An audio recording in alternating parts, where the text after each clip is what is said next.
ไปสูญสิ้นไปเสียสิ่งที่เศร้ามองใจสูญสิ้นไปเสียสิ่งที่เศร้ามองใจ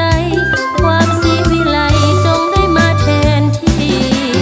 เฮฮาหัวยิ้มเพื่อนเอ๋ยอย่าโศกไปเลยครั้งเดียว1 ปีวันนี้